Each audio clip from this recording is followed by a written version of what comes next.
In this courthouse, 2 hackers have just been jailed for 5 years and 6 months for carrying out a disruptive cyber attack on Transport for London that they live streamed on the internet. Imagine live streaming your day for 16 hours straight. You aren't gaming, you aren't vlogging, you're live streaming yourself hacking into the heart of London's transit system, bragging on Telegram as you crack the database. That's exactly what 2 British teenagers did. And just a few days ago, on July 16, 2026, the law finally caught up with them. Welcome back to the ECB Cyberbar. I'm your host, Gabo, and this is my co-host, Munya. And today we're going to be unpacking the risks that come with a lack of cybersecurity in critical infrastructure and why Zimbabweans need to pay more attention to that. Thalha Jubair from East London and Owen from Warsaw carried out the attack in August 2024. They started at 5 p.m. at night and carried on all the way until 10 a.m. in the morning. We were showing messages in court that showed the 2 hackers enjoying themselves. They were particularly excited when they discovered the database for TfL's customers that contained at least 6 million people's private data. Tubes, buses and trains were still able to run, but behind the scenes, TfL staff were in chaos. More than 140 IT systems went down and online services were massively disrupted, including Thalha, which is used by disabled and vulnerable Londoners. Welcome. So grab a drink, people. Today we're unpacking one of the most interesting, fascinating stories of the year. 2 teens, were they teens? Yes, they were. So 2 teens get on Instagram, get on their TikTok, and they start live streaming a real life hack. They hacked into the rail network, London Underground Rail Network, right? And got away with the staggering, or they caused damages to the tune of 39 million pounds. Mm-hmm. And these guys only got caught, this year? Yes. And this was in 2024. Yeah. Right. So, well, that is wild, Gamu, right? Yeah, this is your regular teen on a bike, right? Your guy on your PlayStation or your Xbox, right? And you just come up with a crazy idea and like, yo, let's do something wild. What's the wildest thing we could do? And then it pops up. Let's hack the Underground Railroad. Yeah, they were probably so bored that that's what they decided to do. And when we think of critical infrastructure hacks, we picture state-sponsored operatives in dark rooms. But Owen Flowers and Thalha Jubair, those are their names, were just 17 and 18, like Munya said, when they pulled this off. Yeah, and these guys, the one hiding their faces, the one hiding their identities, right? They're running a live stream with their name tags right on the screen, right, for the world to see. It was a brazen, bold, daring, stupid move, I must say, but but in they'll probably make a post off from somewhere, right? And the point is, it's just become so brazen, right? Yeah, so it's scary stuff. Yeah, and to be very honest, their motive wasn't really espionage or financial gain, as you might be thinking. It was rather that kind of internet fame. You know how teenagers are, yeah, young and sometimes dumb. So in this scenario, they just wanted that internet fame and they crippled a major city's transport system in order to get it. I can't imagine the lengths that these people went to just for that one thing. Like what would your parents say for that, for your 2 hours of fame, right? I mean, it's pure bravado. So, interesting stuff there, Gamu. Yeah. Unpack it. And the aftermath was brutal. TfL's online services, TfL's Transport for London, TfL's online services collapsed for months on end. And that as well. And there was a breach into their employee systems. There was a breach into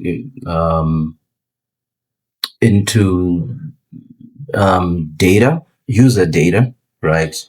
The employee data, right? Over 27,000 employees, I'm told, right? The payment systems, pretty much everything integrated into that. It was a real mess. Man, like damages went over 39 million pounds, right? that is close to 45 million US dollars. Yeah. Mm-hmm. And it doesn't stop there, mind you. One of them, Jubair, is now wanted by the US government. So across borders, he's causing havoc. Where is he? So apparently he's wanted by the US government for cyber extortion across 47 companies, which is another 87 million pounds in losses or damages. Yeah. Wow, that is a perfect storm of recklessness. Yeah, I like to meet his parents though. Like, I don't know if they're looking at the screen, but yeah, that's my boy. Yeah, in some scenarios, the parents are not at fault, you know. Yeah. But I want us to pause here and bring back the whole point of this story, right? We want to talk about critical infrastructure and how it is often overlooked when it comes to cybersecurity. Now, there's a massive blind spot that we see every single day. When most people think of cybersecurity, they think of money that needs to be protected in financial services. They think, okay, credentials, fintech apps, or sometimes healthcare databases, because healthcare has a lot of, sensitive medical data. But they also think, oh, if the hackers can't steal my money, then why should I care? Yeah, true. I mean, we all think about the money, right? But we forget about the machinery that keeps society moving, the critical support infrastructure, the national infrastructure, right? The infrastructure, the machinery that runs our transport, like you see it, transport, energy grids, water systems, the critical stuff. So we have all this attention on insurance, banking, right? People in the finance sector. And we're like, okay, these are the targets. These are the primary targets. But hacking is not just about stealing money, right? Stealing data, stealing access, right? That alone is worth currency, and it's a blind spot, like you said. It's something that we overlook and we should pay attention to, especially as a country. I mean, we have the other, I think 2-3 episodes ago, we talked about an airport hack, right? Yeah. Shut down a whole airport for days, right? That's critical national infrastructure. Is that protected, right? Who asks the questions? Where and who do I ask, right? To say, okay, guys, we are doing our part, right? Or Mr. X is doing their part, but is our critical national infrastructure protected as well, right? What is the policy around that? Who implements it? Who enforces it, right? Who monitors the enforcer? Yeah. I like that. Monitors the enforcer.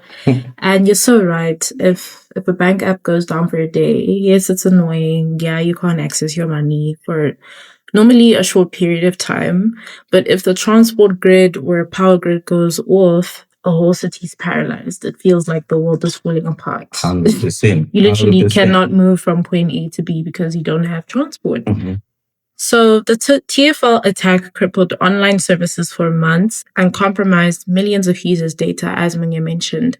The total bill for damages and disruptions was over 39 million pounds. Why? Because a transit network is not just an IT network. It connects to physical operations, scheduling, and massive public safety frameworks. When you attack CNI, critical national infrastructure, you're not just stealing data, you are disrupting the average human life. Yeah. So, Munyek, moving on to this next segment, please tell us why Zimbabweans should pay attention in this regard. Yeah. Here's where it hits home. Literally pinches us in the side. Right. Cyber ain't just about banking and insurance, like we said before, right? It's about any system that holds data, whether critical or non-critical. It becomes critical data the day you lose it or the day you lose access to it, right? Yeah. So, just this week, the POTRAZ, right, the regulator around data and data protection, they issued a notice I think it was a mandatory compliance deadline for companies. I think was it September, October? September, yes, 1 September 2026. So that means every organization, from financial institutions, NGOs, anyone holding data, must prove that they're safeguarding personal data, right? That they've got systems in place, right? That the London Railroad hack does not happen, right? So it goes back to my question, right? Let's also look at the critical infrastructure, right? Yes, and I like that it's broadened. POTRAZ has broadened it to everyone who holds data, right? So they're not just gonna come for your banks and insurance, right? They're gonna come for anyone who's got data profiles for over 50 individuals. I'm not sure, but I think that's the criteria. So if you thought that, I'm just running my small SME and I've got an Excel spreadsheet here, and this is where I populate my employers' ID numbers, so I'm out of the loop. I'm not in their scope. You might need to revisit that. You have a look at the act, have a look at the regulations, see where you fall, right, and check if you are compliant. Yeah. And just to help you with this whole compliance issue, we don't want you to panic as such, because 1 September is not too far away. Panic. But there's a solution, or there's a solution whereby you can assign a data protection officer within your organization.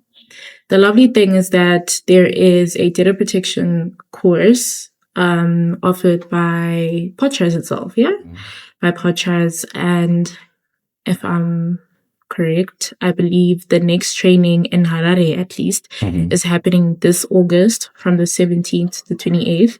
It runs for about 8 days, and then there's an exam, and then you get your certification and you're certified. So it's not a complete train smash, and they do these courses throughout the year. So this might be maybe the 4th or 5th. But yeah, that is one step forward you can take right now to say, okay, let's register someone within the organization to do the course, go for the training, pay for it. They do the exam, they get certified. And now when POTRAZ comes for inspection, everything is honky-dory. So yeah, and also as you were talking, I was just reminded that, Zimbabwe has plans to build a railway network, right? That connects the CBD to major suburbs and the like. So in that build of this long, huge network, I hope, that security aspect, that cybersecurity aspect is being taken care of, because we've seen a very good example of the consequences and the risks that come with neglecting cybersecurity in that critical national infrastructure. Now, imagine you have a job interview coming from Chitungiza to Harare, and you had planned to use the train. You had planned to use the train, and then something catastrophic happens regarding an attack, and now you can't go anymore. So it sounds extreme, but this stuff is happening right before our eyes. Just because it's far away doesn't mean that there's no potential for it to happen.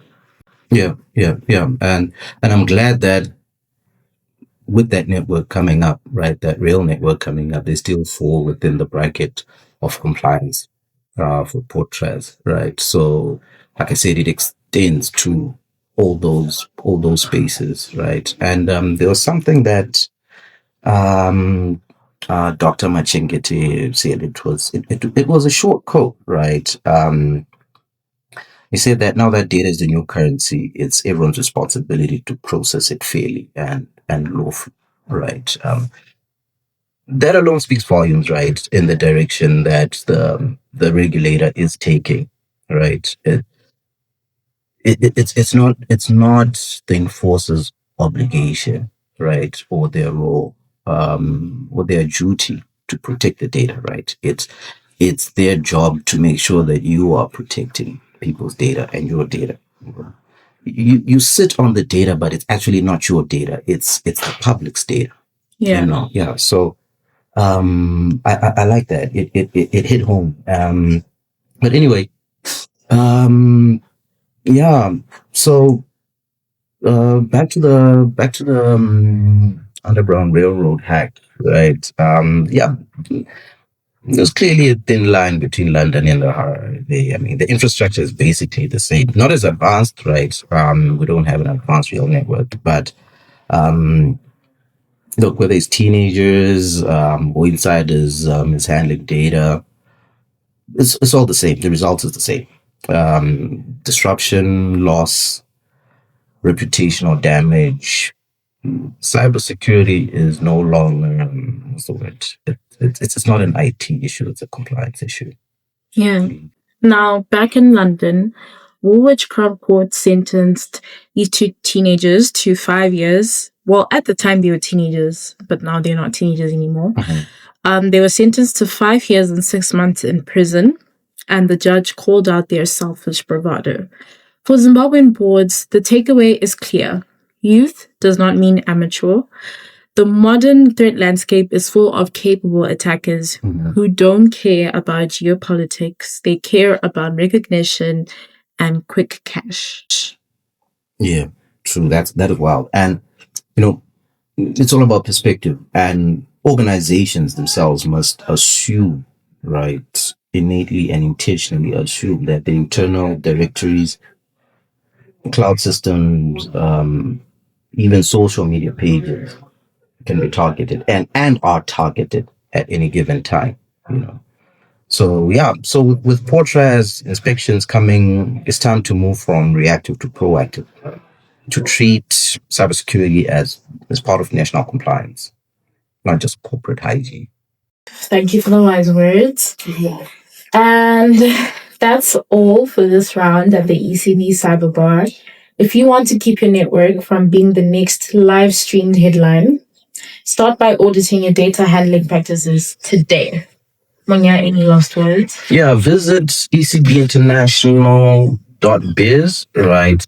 Check out our website. We've got an ECB compliance tool. Use it. It's free. Play around with it. See where you stand. Check out your posture, right? It'll help you, trust me. And if there's anything you don't understand, give us a call. Yeah. Stay safe, stay compliant, and remember, cyber is not just about banking, it's about protecting every system that keeps Zimbabwe running. We'll see you on the next episode. Bye. Bye.